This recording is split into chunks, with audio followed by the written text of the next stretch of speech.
মৃত্যু চিরন্তন সত্য, তবুও কিছু কিছু মৃত্যু আসলে মেনে নেওয়া যায় না। কিছু কিছু মৃত্যু আসলে নাড়িয়ে দেয় সকলের হৃদয়।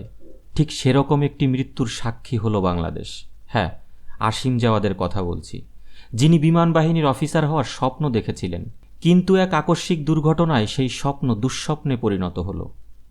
আসসালামু আলাইকুম, রহস্যের ইন্দ্রজাল চ্যানেলে আপনাদের সবাইকে স্বাগতম। আজকে আমরা আলোচনা করব আসিম জাওয়াদকে নিয়ে, যিনি নিজের জীবন বিপন্ন করে দেশের হাজার কোটি টাকার সম্পদ বাঁচিয়েছেন। কিন্তু কে এই আসিম জাওয়াদ? চলুন জেনে আসি। স্কোয়াড্রন লিডার মোহাম্মদ আসিম জাওয়াদ একজন বৈমানিক। 1992 সালের 20 মার্চ মানিকগঞ্জের সাটুরিয়া থানার গোপালপুর গ্রামের এক সম্ভ্রান্ত মুসলিম পরিবারে তার জন্ম। তার বাবা মোহাম্মদ আমানুল্লাহ ও মায়ের নাম নীলুফা আক্তার খানম। 2007 সালে সাভার ক্যান্টনমেন্ট পাবলিক স্কুল থেকে এসএসসি, 2009 সালে সাভার ক্যান্টনমেন্ট পাবলিক কলেজ থেকে এইচএসসি ও 2012 সালে বাংলাদেশ ইউনিভার্সিটি অব প্রফেশনালস থেকে বিএসসিআরও পাশ করেন আসিম জাওয়াদ। 2010 সালের 10 জানুয়ারি বিমান বাহিনীতে যোগদান করেন তিনি। 2011 সালের 1 ডিসেম্বর ক্যাডেটদের জন্য সর্বোচ্চ সম্মান সোর্ড অফ অনার ও জিডিপি শাখায় কমিশন লাভ করেন আসিম। চাকরির সময় বিমান বাহিনীর বিভিন্ন ঘাঁটি ও ইউনিটে গুরুত্বপূর্ণ পদে নিয়োজিত ছিলেন তিনি। পেশাদারী দক্ষতা ও সাফল্যের স্বীকৃতিস্বরূপ বিমান বাহিনী প্রধান ট্রফি ও বিমান বাহিনী প্রধানের প্রশংসাপত্রও লাভ করেন তিনি। এছাড়া ভারতীয় বিমান বাহিনীর কোর্সে অংশগ্রহণ করে সাফল্যের স্বীকৃতিস্বরূপ ভারতীয় বিমান বাহিনীর chief of aircrafts trophy for best in flying অর্জন করেন তিনি। চাকরির সময় দেশে বিদেশে পেশাগত বিভিন্ন কোর্সে অংশগ্রহণ করেন এবং সফলতার সঙ্গে তা সম্পন্ন করেন। তবে সব কিছু যখন ঠিকঠাক চলছিল, তখন তার জীবনে নেমে আসে কালো এক ছায়া। একটি দুর্ঘটনা ছিন্ন ভিন্ন করে দেয় তার বিমান বাহিনীর অফিসার হওয়ার স্বপ্ন এবং কেড়ে নেয় তার জীবন।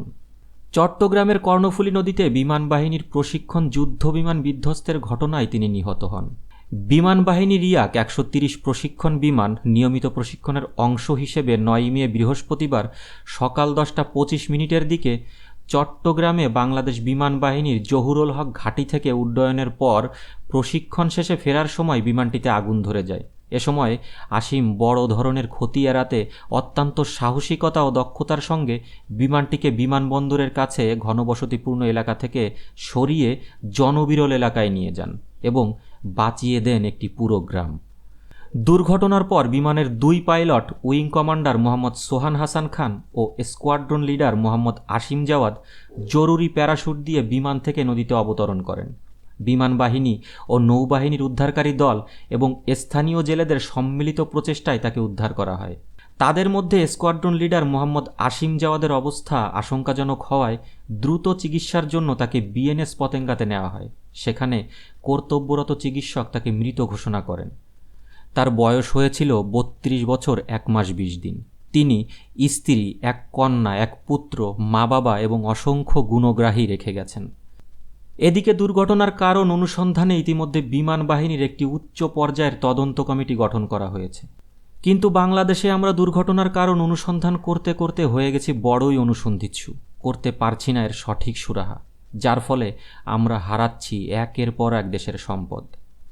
প্রিয় বন্ধুরা, আজকে আমরা পাইলট আসিম জাওয়াদের জীবনী সম্পর্কে বিস্তারিত আলোচনা করলাম। কোনো ভুল ত্রুটি হলে তা ক্ষমাসুন্দর দৃষ্টিতে দেখবেন বলে আশা করছি। আপনাদের সামান্য ভালো লাগা এবং পরামর্শ আমাদের সামনে এগিয়ে যাওয়ার প্রেরণার উৎস। ভিডিওটি ভালো লাগলে লাইক, কমেন্ট, শেয়ার করে এবং আমাদের চ্যানেলটি সাবস্ক্রাইব করে আমাদের পাশে থাকবেন। সবাইকে অসংখ্য ধন্যবাদ এবং কৃতজ্ঞতা।